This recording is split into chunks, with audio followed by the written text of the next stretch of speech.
Hello everyone, मैं अनीता जोशी जीता जिसके यूट्यूब चैनल में एक बार फिर आपका स्वागत करती हूं। आज का हमारा टॉपिक रहेगा उत्तराखंड की अनुसूचित जाति और जनजाति। इस टॉपिक को स्टार्ट करने से पहले हमें देखना होगा कि हमने इसका डाटा कौन सा लिया। तो जो हमने आज का जो टॉपिक है, इसका जो डाटा लिया हुआ है, हमने 2011 वाला हमने डाटा लिया है। अब आप कहेंगे अभी 2021 चल रहा है और मैम हमें जो डाटा बता रही है वो 2011 का डाटा बता रही है। तो इसका रीज़न यह है कि जो अभी जो रिसेंट में जो हमारी जनगणना चल रही है, तो उसका जो रिकॉर्ड आने में, उसके आंकड़े आने में 2 से ढाई साल लग जाएंगे और तब तक तो हमारे बहुत सारे एग्जाम हो जाएंगे। तो इसलिए हमें बेस किसे बनाना है, 2011 के डाटा को। और एग्जाम में अगर आपके क्वेश्चन आते हैं तो उसमें वो यही कहेगा कि अकॉर्डिंग टू 2011। ठीक है, तो इसमें कंफ्यूज नहीं होना है और किसी भी तरीका का आपको डाउट नहीं रखना है। ठीक है, तो स्टार्ट करते हैं हम आज के टॉपिक को, उत्तराखंड की अनुसूचित जाति और जनजाति। अब अनुसूचित जाति और जनजाति को जानने से पहले एक बार हम एक हल्का सा रिवीजन कर लेते हैं कि जो जनगणना है, हमारी जनगणना जो इंडिया में जनगणना स्टार्ट हुई वो कब से स्टार्ट हुई। तो एक किसी भी टॉपिक को स्टार्ट करने से पहले उसका बेस हमें पता होना चाहिए। ठीक है, तो उत्तराखंड की जनगणना की अगर हम बात करें, हम मानते हैं कि ब्रिटिशर्स ने हम पर शासन किया है, लेकिन वो हमें बहुत सी ऐसी चीज़ें दे गए हैं जिसे हम आज भी कंटिन्यू कर रहे हैं, जिनमें से जनगणना क्या है, एक है। देखिए, बात कब की है, बात है 1872 की।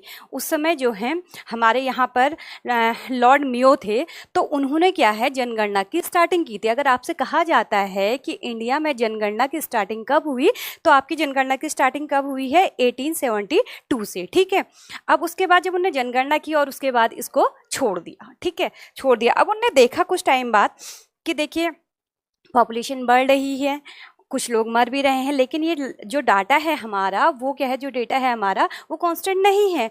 तो इसके लिए उन्हें ज़रूरत महसूस हुई कि ये है एवरी 10 ईयर, यानी हर 10 साल में हम क्या करेंगे, जनगणना करेंगे। तो इसलिए उन्होंने जैसे हमने 1872 से हमारी जब हमने पहले की थी, उसके बाद जो नियमित अगर जनगणना की बात करें तो 1881 से जो है हमारी इंडिया में नियमित जनगणना स्टार्ट हो गई। ठीक है, 2 छोटे से कॉन्सेप्ट है, इनको लिख लेते हैं। ठीक है, पहला, भारत में जनगणना की स्टार्टिंग। ठीक है, भारत में जनगणना की स्टार्टिंग, जनगणना की शुरुआत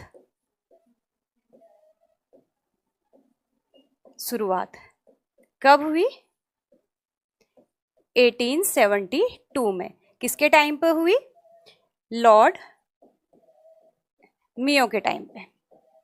ठीक है, ये टॉपिक से थोड़ा मेन जो प्रॉपर टॉपिक है वो टॉपिक नहीं है, लेकिन हमें ये पता होना चाहिए। ठीक है, नेक्स्ट, भारत में नियमित जनगणना कब से स्टार्ट हुई, नियमित जनगणना की शुरुआत कब से हुई, तो 1881 से स्टार्ट हुई और उस टाइम पे थे आपके लॉर्ड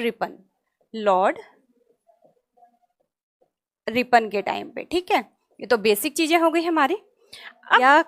इंडिया की जो जनसंख्या है, उस जनसंख्या का मात्र 0.83% जो है वो उत्तराखंड की जनसंख्या है। इसे भी पेन डाउन कर लेते हैं। ठीक है, भारत की जनसंख्या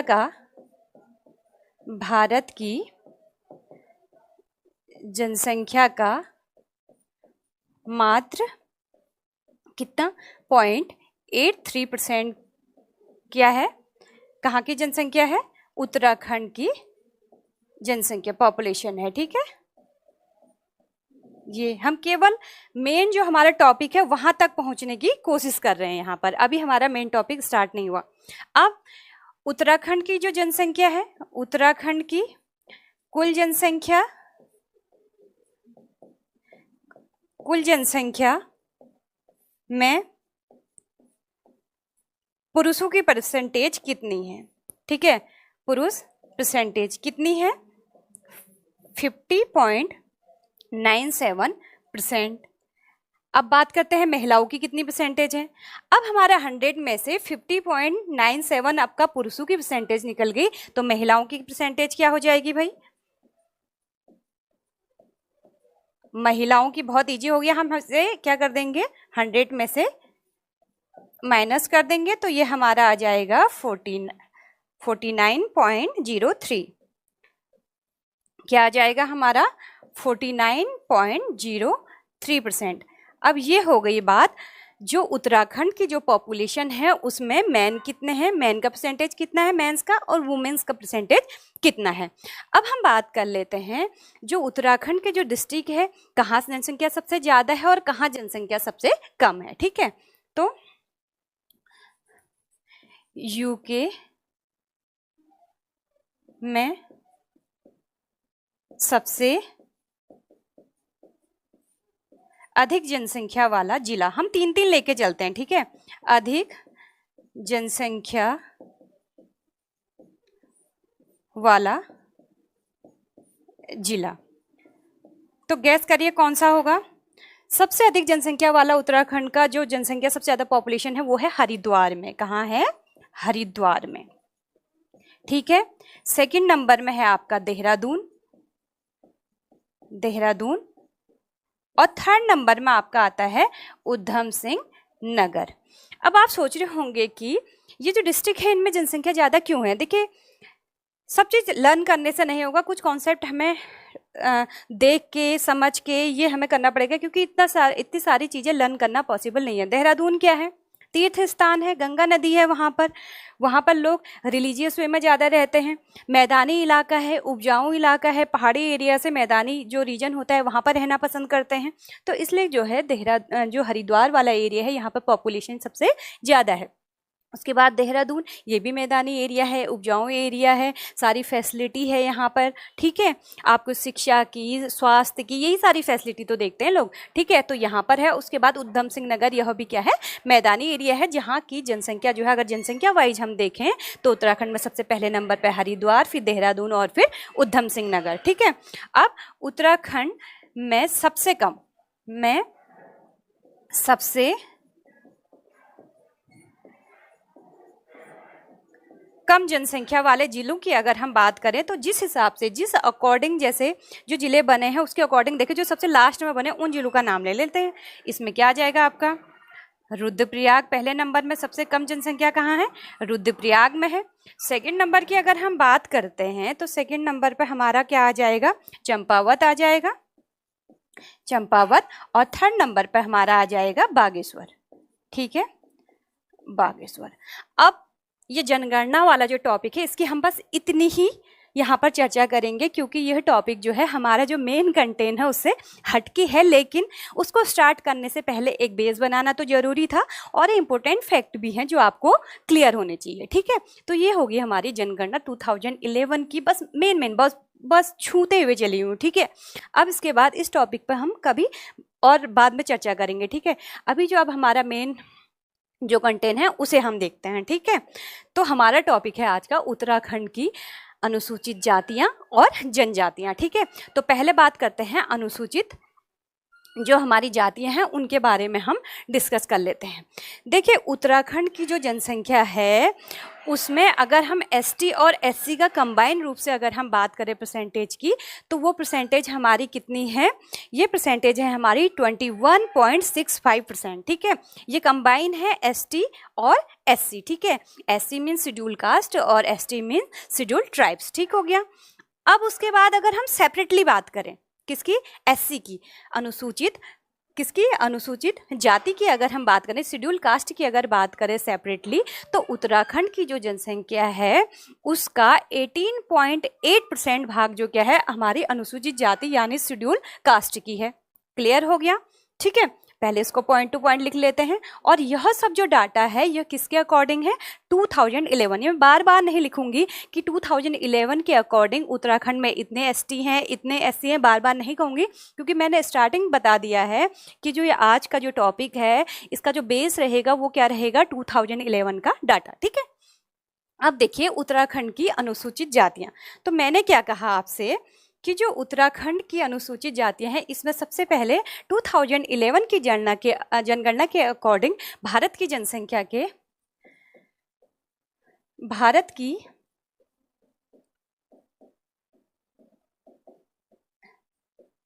जनसंख्या के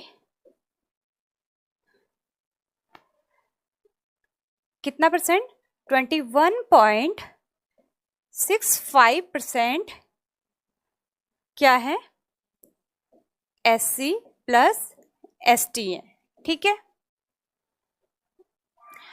और हम बात करें, अब हम बात करते हैं कि इसमें क्या है, जो आपका SC का परसेंटेज है वो कितना है। उत्तराखंड में अगर हम SC की परसेंटेज की बात करें, उत्तराखंड में SC का परसेंटेज, शेड्यूल कास्ट का अगर हम परसेंटेज बात करें तो ये कितना है, 18.8%। क्लियर हो गया। ठीक है, अब देखिए हमारे देश में जो है, जो ST हैं, SC यानी अनुसूचित जातियां हैं, जनजातियां हैं, इनको स्पेशल फैसिलिटी प्रोवाइड करने के लिए जो है कुछ आरक्षण दिया गया है, आरक्षण दिया गया है। तो इसमें से हमारी सरकार ने उत्तराखंड की 65 जातियां ऐसी हैं जिन्हें आरक्षित घोषित किया गया है। इन्हें गवर्नमेंट क्या करेगी, स्पेशल फैसिलिटी प्रोवाइड कराएगी, जिनमें से आरक्षण एक प्रमुख मुद्दा है। ठीक है, इस मुद्दे पर हम चर्चा नहीं करेंगे, हम केवल ये देखेंगे कि कितना दिया है। ठीक है, सरकार ने यूके की 65 जातियों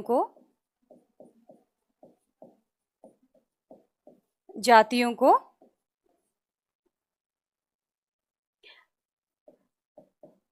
अनुसूचित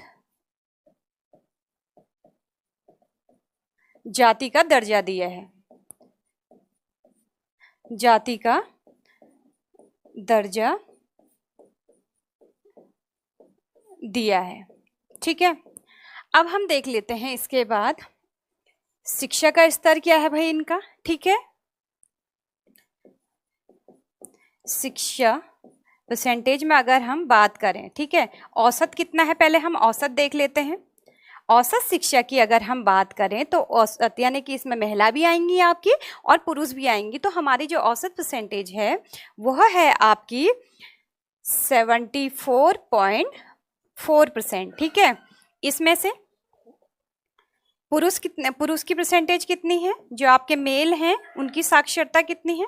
ठीक है, ये साक्षरता का परसेंटेज है, किसका परसेंटेज है, साक्षरता का। ठीक है, पुरुष की परसेंटेज कितनी है इसमें, 84% है। और महिलाओं की अगर बात करें, महिला परसेंटेज कितनी है, तो वह है आपकी 62%। ठीक है, यह तो हो गई साक्षरता दर। ठीक है, अब इसके बाद हम बात करते हैं,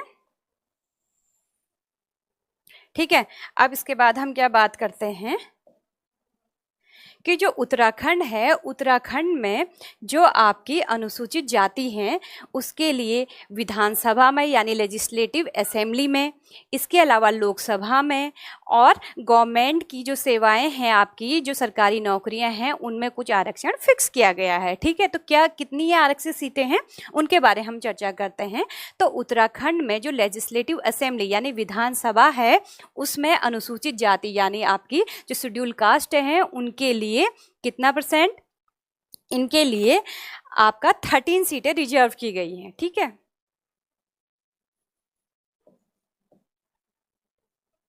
यूके विधानसभा में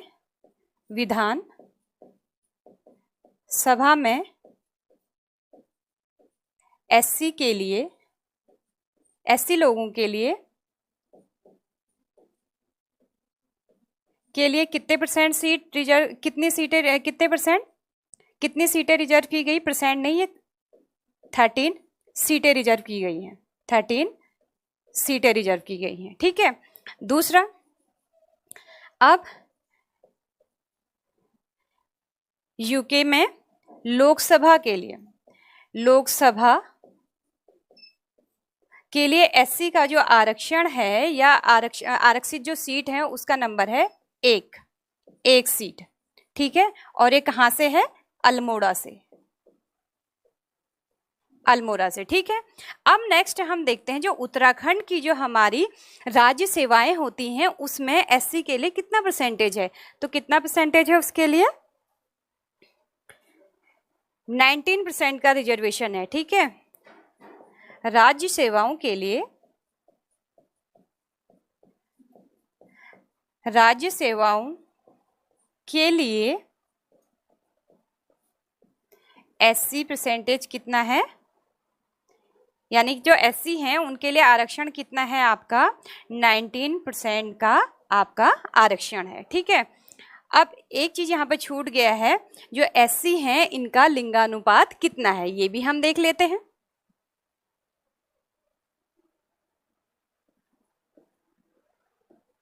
लिंगानुपात, लिंगानुपात की अगर बात करें एससी की तो यह कितना है आपका 936। अब लिंगानुपात क्या होता है, सेक्स रेशियो क्या होता है, सेक्स रेशियो मैं आपको बता दूं, सेक्स रेशियो क्या है, पर 1000 मेल्स में जो फीमेल का जो नंबर है वही क्या है सेक्स रेशियो है, यानी लिंगानुपात 10,000 पुरुष में जो उनके पीछे जो महिलाएं हैं उनका नंबर है, ठीक है। तो एससी जो है इनका लिंगानुपात कितना है आपका 936। तो ये आपका कंप्लीट हो गया उत्तराखंड की अनुसूचित जातियां और उससे रिलेटेड कुछ इंपॉर्टेंट फैक्ट, ठीक है। अब हम इसके बाद देखते हैं उत्तराखंड की जो आपकी अनुजातियां हैं, इसमें एक पॉइंट माइंड से स्किप हो गया था, वो बहुत इंपॉर्टेंट पॉइंट है। वो पॉइंट क्या है कि जो आपका जो उत्तराखंड में सबसे ज़्यादा एसटी कहाँ, ज़्यादा एससी कहाँ पर है, सबसे कम कहाँ पर है परसेंटेज वाइज, ये हम करना भूल गए थे, ठीक है। इसको भी हम देख लेते हैं, ठीक है, इसे भी हम एक बार देख लेते हैं।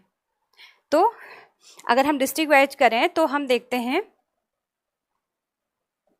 यूके में सबसे अधिक एससी जो है वो कहां पर है, कहां पर है गैस कीजिए, हरिद्वार में। और सबसे कम कहां पर है, सबसे कम है आपके हरिद्वार में, सबसे ज्यादा है और सबसे कम है चंपावत में, चंपावत में, ठीक है। अब परसेंटेज की बात करें, सबसे अधिक एससी परसेंटेज वाइज सबसे अधिक कहां पर है, ये है आपके बागेश्वर में। कौन से डिस्ट्रिक्ट में, बागेश्वर में है।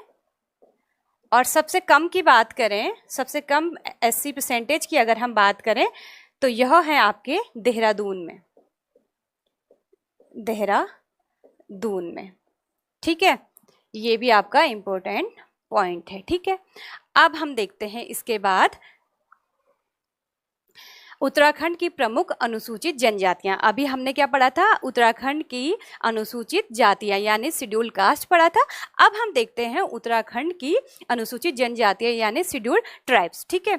शेड्यूल ट्राइब्स की अगर हम बात करें तो उत्तराखंड की जो टोटल पॉपुलेशन है उसका मात्र 2.9% जो है वो क्या है, शेड्यूल ट्राइब्स हैं, ठीक है।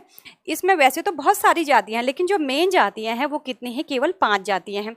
अब ये 5 जातियां कौन कौन सी हैं, इसमें आपकी जौनसारी आ गई, थारू, भोटिया, बोक्सा और उसके बाद राजी। ये 5 ट्राइब्स जो हैं हमको क्या करनी है, स्टडी करनी है। और भी बहुत सारी हैं लेकिन जो मेन है 5 है, इन्हीं में से क्वेश्चन उठाते हैं। तो ठीक है, पहले इन पॉइंट को भी हम यहाँ पर एक्सप्लेन कर लेते हैं। सबसे पहले उत्तराखंड की जनसंख्या का मात्र 2.9% एसटी है, ठीक है।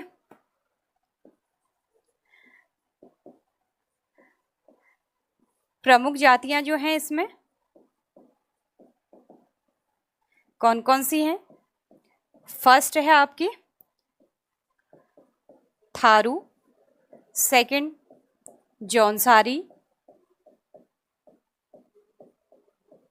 जौनसारी। थर्ड है आपकी भोटिया,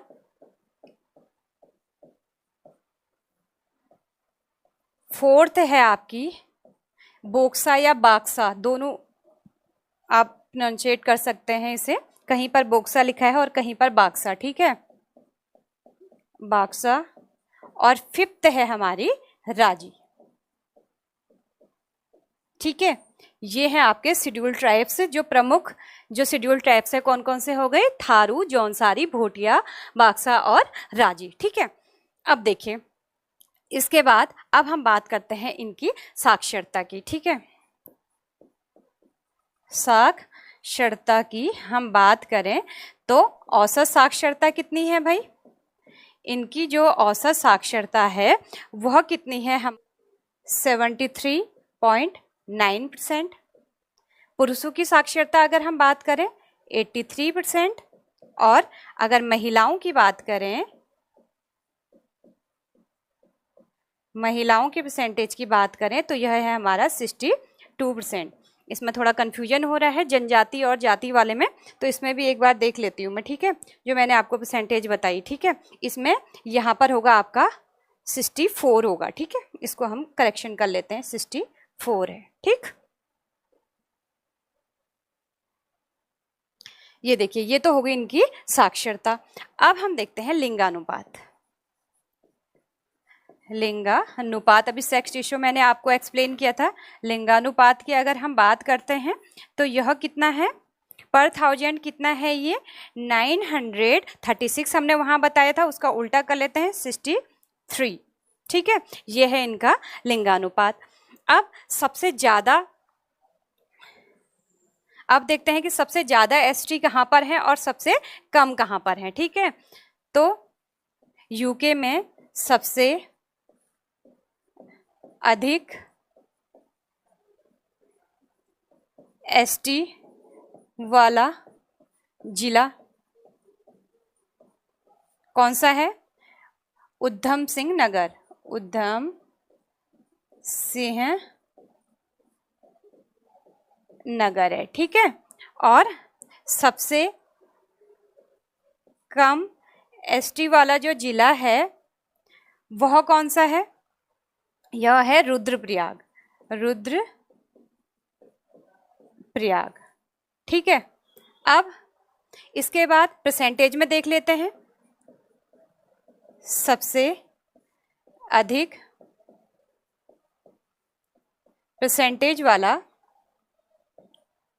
एसटी परसेंटेज वाला जिला अगर हम बात करें, यह भी क्या है, उधम सिंह वाला जो है वो क्या है आपका, टिहरी है, टिहरी, ठीक है।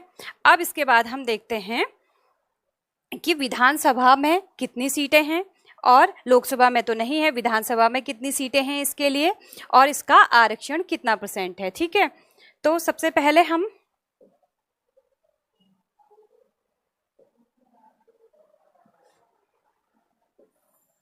विधानसभा में, लेजिस्लेटिव असेंबली में इसका आरक्षण देख लेते हैं। विधानसभा में, यूके की विधानसभा यानी लेजिस्लेटिव असेंबली में, सभा में एसटी की सीटें कितनी हैं, 2 हैं, 2 सीटें हैं, एक नानक मत्ता उधम सिंह नगर और एक चक्राता देहरादून, ठीक है। एक कहाँ है, नानक मत्ता, नानक मत्ता जो कि उधम सिंह नगर से है, और सेकंड है आपका चक्राता, चक्राता जो कि कहाँ है, देहरादून, ठीक है। ये आपका उधम सिंह नगर और ये हो गया आपका दून में, ठीक है, चक्राता। ये तो किसके लिए है, विधानसभा में लेजिस्लेटिव असेंबली जो है उसमें जो है जो रिजर्व सीटें हैं उनका वर्णन, ठीक है। लोकसभा में तो है नहीं। अब देखते हैं कि जो राज्य सरकार है, राज्य सेवाएं हैं, उसमें इनका परसेंटेज कितना है। तो राज्य सेवाओं में, राज्य सेवाओं में एसटी के लिए आरक्षण। ठीक है, तो ये आरक्षण कितना है, 4% है आपका, 4%। तो इसके साथ एक जो बेसिक आपका उत्तराखंड की जो शेड्यूल्ड ट्राइब्स हैं उनके बारे में बेसिक कॉन्सेप्ट है कि कितना परसेंटेज उत्तराखंड में ये हैं, सबसे ज़्यादा एसटी पॉपुलेशन वाला डिस्ट्रिक्ट कौन सा है, सबसे कम कौन सा है, परसेंटेज वाइज कौन सा है, इनका जो है आरक्षण कितना कितना है, लेजिस्लेटिव असेंबली में इनकी कितनी सीटें हैं, और उसके बाद जो है आपकी जो राज्य सेवाएं हैं उसमें इसका परसेंटेज कितना है। ठीक है, लेजिस्लेटिव असेंबली यानी लेजिस्लेटिव जो आपका असेंबली है, विधानसभा है, इसमें नानक मत्ता और चकराता केवल 2 सीट ऐसी हैं जहां पर क्या है आपका इसमें आरक्षण है। ठीक है, अब इसके बाद इसकी जो ट्राइब्स हैं उनको हम देख लेते हैं। सबसे पहले हम बात करते हैं थारू की।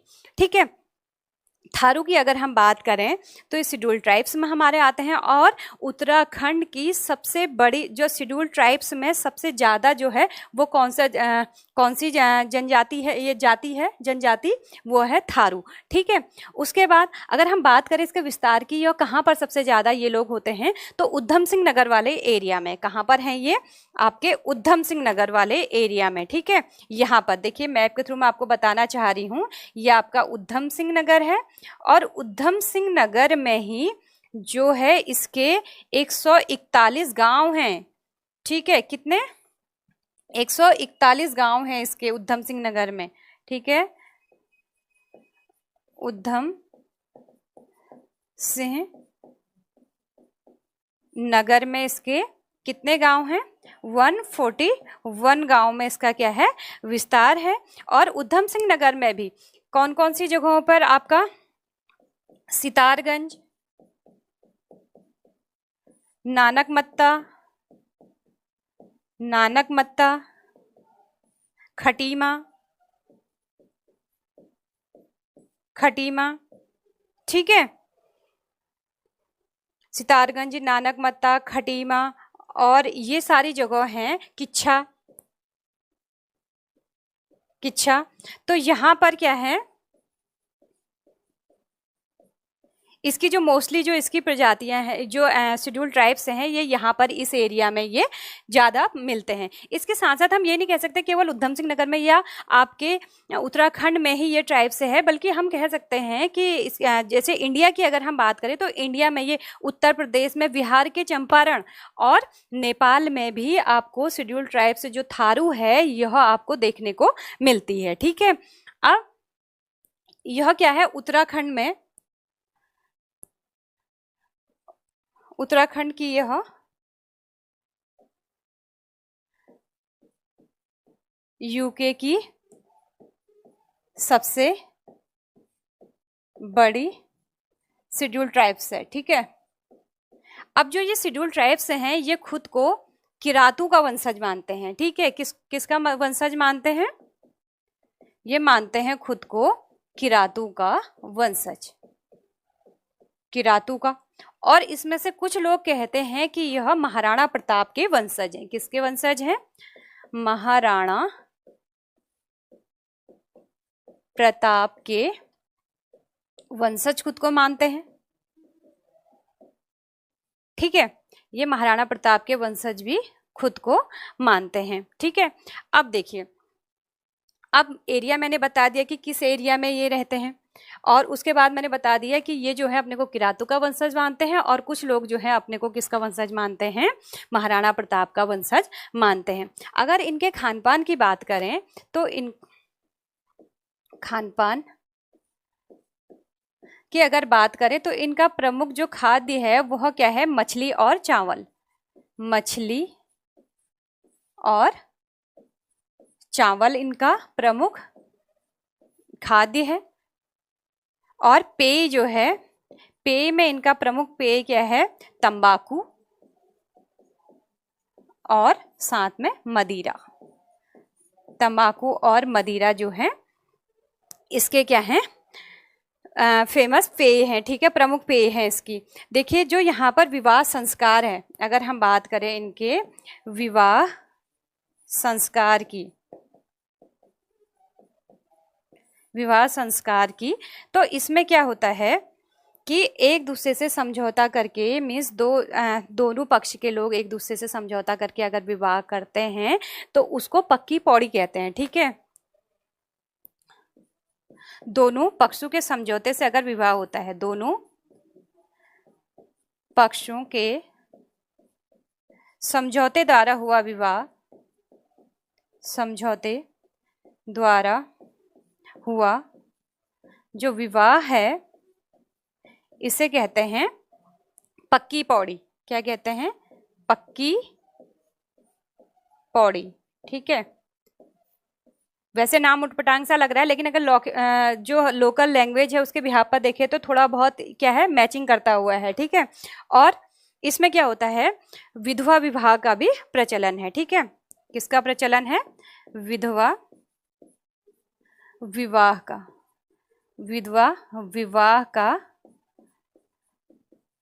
प्रचलन है। ठीक है, विधवा विवाह का प्रचलन है। देखिए क्या कहते हैं इस विवाह को, मैं आपको बताती हूँ विधवा विवाह कैसे होता है। यहाँ पे विधवा विवाह होने, जब विधवा विवाह किया जाता है तो इसमें क्या कहते हैं, जो लड़की है, जो विधवा वुमेन है, तो उसके जो पेरेंट्स होते हैं वो क्या करते हैं, अपने जो बिरादरी है उसको एक भोज देते हैं। ठीक है, और भोज करवाते हैं और उसके बाद उसको उस रस्म को नाम दिया जाता है। ठीक है, उस रस्म का जो नाम होता है लठ भरवा भोज होता है। क्या होता है उसका नाम? लठ भरवा भोज उसका नाम होता है। उसके बाद इनकी शादी, जो विडो वुमेन है इनकी शादी हो सकती है।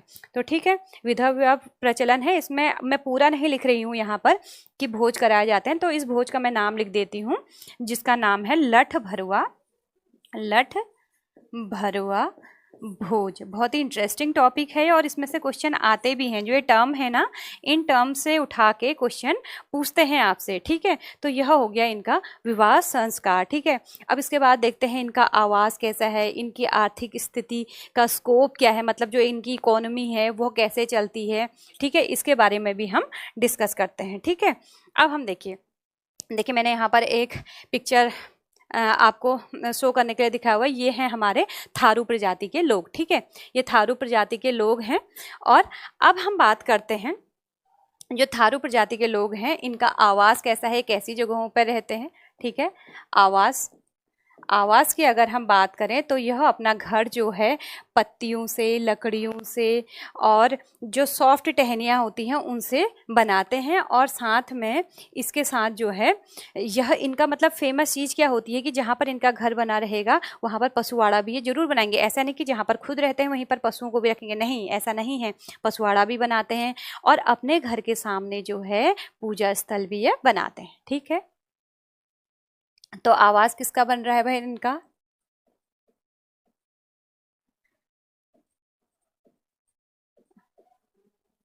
पत्तियों का, टहनियों का, नरछुल बोलते हैं, कुछ बोलते हैं उन सॉफ्ट टहनियों को। ठीक है, आदि से ये क्या बनाते हैं, अपना घर बनाते हैं। ठीक है, पशुवाड़ा, पशुवाड़ा भी बनाते हैं पशुओं के लिए और घर के सामने, घर के सामने पूजा स्थल भी बनाते हैं, पूजा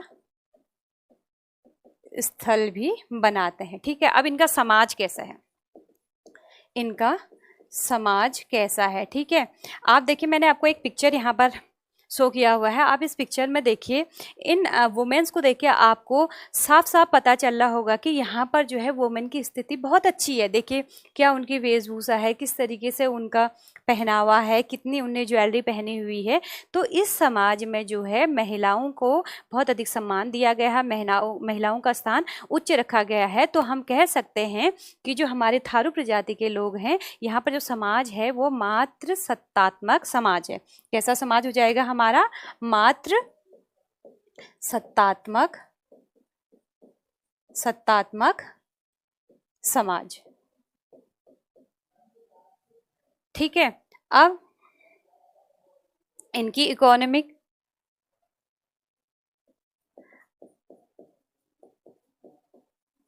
तो इनका क्या है मेन? कृषि पालन, कृषि है और पशुपालन, कृषि, पशुपालन, साथ में आखेट भी। ठीक है, आखेट जो है इनका प्रमुख व्यवसाय है। ठीक है, ये इनका सोर्स ऑफ इनकम है। इसके बाद इनके कुछ प्रमुख त्योहार हैं। त्योहारों के अलावा ये किस देवता को मानते हैं, यह सब भी हम वन बाय वन डिस्कस करेंगे। ठीक है, देखिए इनका जो प्रमुख त्योहार है उसका नाम क्या है, बजहर। ठीक है, त्योहारों की बात कर लेते हैं। त्योहार क्या है, बजहर है। और प्रमुख पर्व के रूप में ये लोग, देखिए जो पर्व होते हैं उसमें इनकी सजावट, ये कैसे ये पर्वों में ये सजते हैं। ठीक है, तो इसकी अगर हम बात करें तो जो पर्व होते हैं उनमें इनका नृत्य होता है। उसके बाद जो दीपावली का आपका त्योहार है, दीपावली को ये शोक पर्व के रूप में मनाते हैं। किसके रूप में मनाते हैं, शोक पर्व के रूप में दीपावली को मनाते हैं, सेलिब्रेट करते हैं। दीपावली सेलिब्रेट क्या करते हैं, शोक पर्व के रूप में अगर इसको करेंगे तो ये इसको सेलिब्रेट करेंगे ही नहीं। दीपावली को किस रूप में मनाते हैं, ये शोक पर्व के रूप में, पर्व के रूप में। और होली जो है पूरे 7 दिन तक, होली 7 दिन तक ये मनाते हैं। ठीक है, 7 दिन तक ये होली को मनाते हैं और दीपावली को शोक पर्व के रूप में ये देखते हैं। ठीक है, उसके बाद अगर हम देखें इनके जो आराध्य देव हैं, ठीक है, जो ये आराध्य हैं इनके, वो कौन कौन से हैं। आराध्य की अगर हम बात करें तो इनके आराध्य कौन कौन से हैं, जिन देवताओं की ये पूजा करते हैं, तो इनमें किसका नाम आता है, पछावन। ठीक है, ये इनके देवता हैं, पछावन हो गया आपका। उसके बाद खड़गा भूत, खड़गा भूत। उसके बाद भूमिया, भूमिया, कलवा, कलवा और रागत आदि। ये क्या है, ये आराध्य मतलब भगवान के रूप में जिनकी पूजा करते हैं उसमें आपके पछावन, खड़गा भूत, भूमिया, कलवा और रागत आदि हैं। और इनकी भाषा की अगर हम बात करें तो इनकी भाषा मिश्रित भाषा है। मीन्स जिस जगह में रहते हैं लगभग वहीं की भाषा बोलने लग जाते हैं, तो इनकी भाषा कैसी है, मिश्रित भाषा। ठीक है, मिश्रित भाषा है इनकी। तो क्लियर हो गया ये टॉपिक। ठीक है, यह इसमें क्या है, जो आपके थारू प्रजाति के लोग हैं, यह यूके की सबसे ज़्यादा बड़ी प्रजाति, मतलब एसटी में सबसे ज़्यादा जो पॉपुलेशन वो किसकी है, थारू प्रजाति की है। उधम सिंह नगर में ये निवास करते हैं। इसके साथ इंडिया में यूपी, बिहार और अलग देश की बात करें तो नेपाल में भी इनका क्या है, निवास है। और इसके साथ साथ जो है इनका हमने क्या देख लिया कि ये कहाँ रहते हैं, कैसे रहते हैं, समाज में इनका समाज कैसा है। तो इसके साथ ही हम आगे अब चर्चा करते हैं अपनी अगली ट्राइब्स को। ठीक है, जो हमारी अगली ट्राइब्स है उसकी हम बात करें शेड्यूल ट्राइब्स की, तो वह है हमारी जौनसारी। कौन सी है, जौनसारी।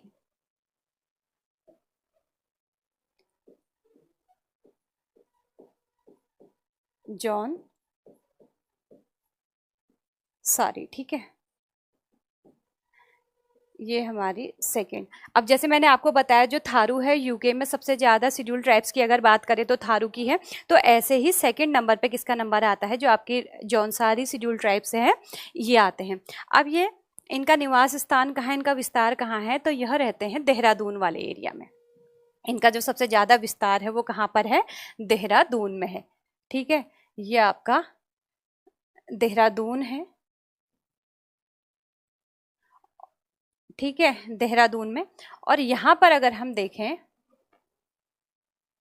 देहरादून में अगर हम देखें तो आपके चक्राता, ठीक है, चक्राता हो गया, कालसी और त्यूणी, नाम सुना होगा आपने, त्यूणी।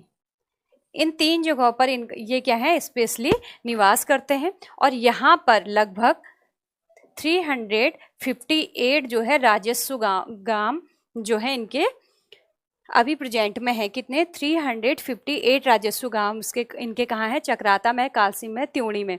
तो इस एरिया को क्या कहते हैं, जौनसारी भाबर के नाम से जानते हैं। किस नाम से जानते हैं,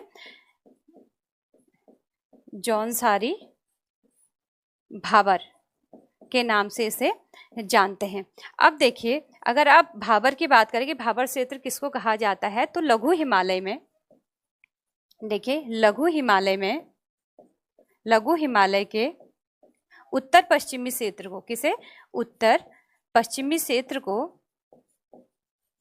पश्चिमी क्षेत्र को क्या कहा जाता है, भाबर कहा जाता है। ठीक है, तो जो ये आपकी जौनसारी जनजाति है, यह कहाँ, चक्राता, कालसे और त्यूणी एरिया में बेसिकली देहरादून के निवास करते हैं, और इस एरिया को हम क्या कहते हैं, जौनसारी भाबर के नाम से जानते हैं। और यहाँ पर 358 क्या है, आपके ट्राइब्स हैं, शेड्यूल ट्राइब्स है। ठीक है, 358 राजस्व गांव है। ठीक है, अब देखिए ये क्या है, उत्तराखंड की सेकेंड एसटी ऑफ, या हम इसको ऐसे लिख सकते हैं, यह उत्तराखंड की दूसरी सबसे बड़ी जनजाति है। ठीक है, उत्तराखंड की दूसरे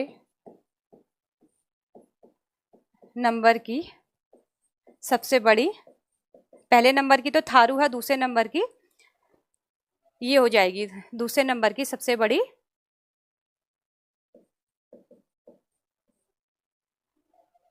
शेड्यूल ट्राइब्स है। ठीक है, और इसका विस्तार भी मैंने आपको बता दिया कि इसका विस्तार कहाँ कहाँ तक है आपका। ठीक है, उसके बाद हम बात करते हैं, देखिए जो इनका समाज है, इनका समाज जो है पितृ सत्तात्मक है। समाज कैसा है इनका, पितृ सत्तात्मक इनका क्या है, समाज है। भाषा इनकी कैसी है, जौनसारी है, भाषा जौनसारी है,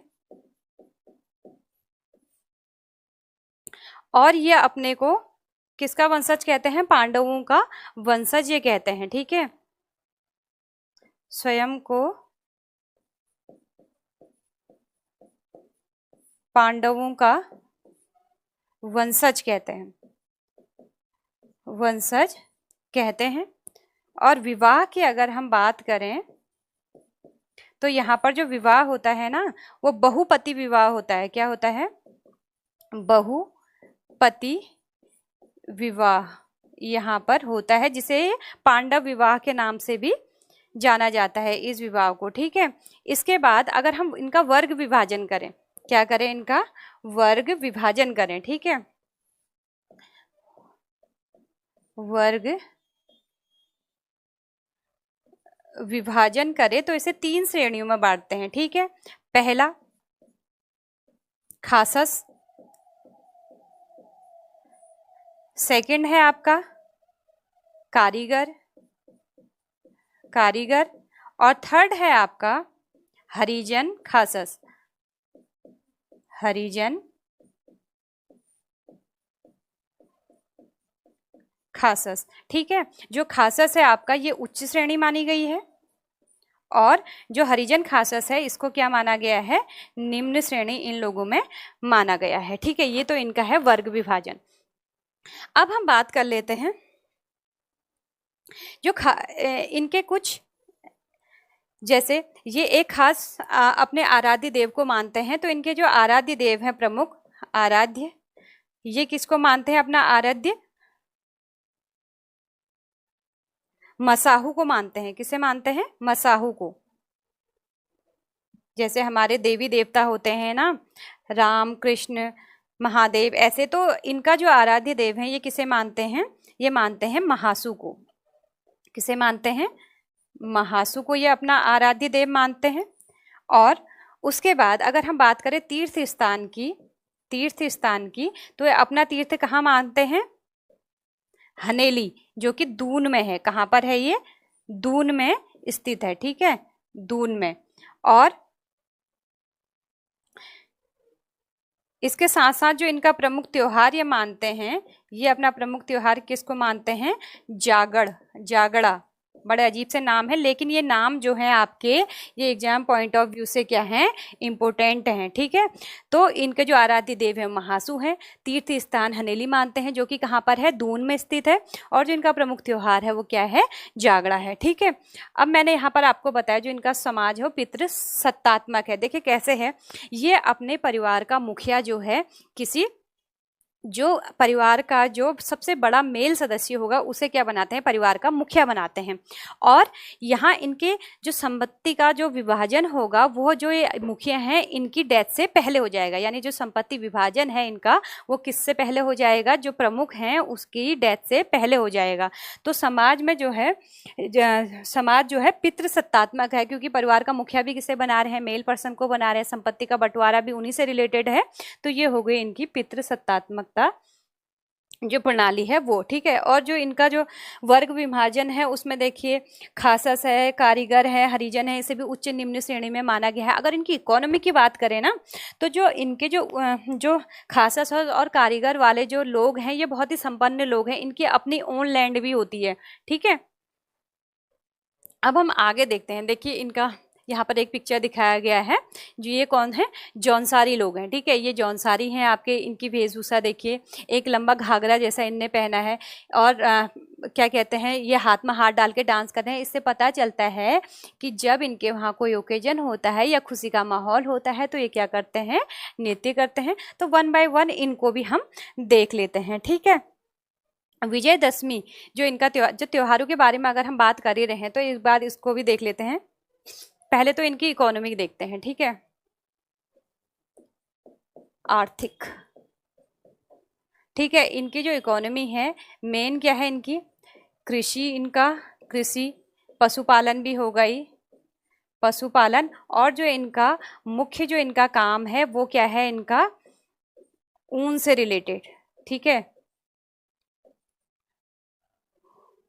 ऊन से बनी सामग्री का उद्योग, ठीक है।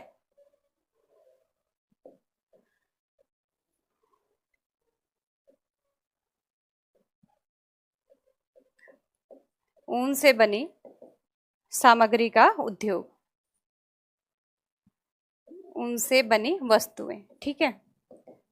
पूरा नहीं लिख रही हूँ, ये समझने के लिए, ठीक है। कृषि पालन जो है, और ये व्यापार भी करते थे। पहले जो तिब्बत वाला जो रीजन है आपका, तिब्बत वाले रीजन से इनका क्या होता था, उद्योग होता था। अभी यह कम है, लेकिन आपने देखा होगा जो जौनसारी लोग हैं इससे ऊन से, जैसे आप दन है, पश्मीला है, ये सारी चीज़ें ये लोग क्या करते हैं, होममेड घर में बनाते हैं। और इसका जो वर्ग मैंने आपको बताया था, उच्च वर्ग, जो खासस नाम मैंने आपको दिया था, तो जो खासस वर्ग के लोग हैं ये उच्च श्रेणी में रखे गए हैं। और इसकी जो निम्न श्रेणी है खासस हरिजन के नाम से इनको जानते हैं। तो इनका जो इकोनॉमिक जो कंडीशन है बहुत अच्छी है, ठीक है। अब हम देखते हैं इसके बाद जो इनके त्योहार हैं उनके बारे में हम डिस्कस कर लेते हैं, ठीक है। त्योहार, ठीक है। जो विजयदशमी का इनका त्योहार है, विजय दशमी का इनका त्योहार है, इसको एक खास नाम से ये पुकारते हैं, इसको पायत बोलते हैं। पायत, ये टर्म जो है ये आपको सब क्लियर करने पड़ेंगे, ये एग्जाम में पूछे जाते हैं। विजयदशमी के त्यौहार को क्या कहते हैं, पायत कहते हैं। और सावन के महीने में जो त्यौहार इनका होता है, सावन के महीने में इस त्यौहार को ये क्या कहते हैं, नुणाई के नाम से जानते हैं। किस नाम से जानते हैं, नुणाई के नाम से इसे जानते हैं। अब हम बात करते हैं उसके बाद जो यहाँ मेले होते हैं, ठीक है। जो इनके मेले होते हैं, मेलों को ये एक खास नाम से जानते हैं, ठीक है। मेलों को एक खास नाम से डिफाइन करते हैं। तो इनके जो मेले हैं इनको एक नाम दिया गया है, इनने मौड़ नाम क्या दिया है, मेलों को क्या कहा गया है, मौड़। और इनके जो दो प्रमुख मेले हैं वो कौन कौन से मेले हैं आपके, एक तो है आपका मदमौड़, मदमौड़, ये दो प्रमुख मेले हैं इनके, मदमौड़। आपसे पूछा जा सकता है कि जौनसारियों के दो प्रमुख मेले कौन से हैं, और एक जितरियो मोड़, कौन सा, जितरियो मोड़, ठीक है। ये क्या है, इनके दो प्रमुख मेले, कौन से, एक मदमौड़ और दूसरा जितरियो मोड़। अब एक चीज और देख लेते हैं इंपॉर्टेंट, इनकी पंचायत जो है, इनकी पंचायत को एक विशेष नाम से जाना जाता है जिसका नाम है खुमरी, खुमरी। खुमरी क्या हो गई आपकी, इनकी पंचायत हो गई, ठीक है। इनकी पंचायत का नाम क्या हो गया? खुमरी।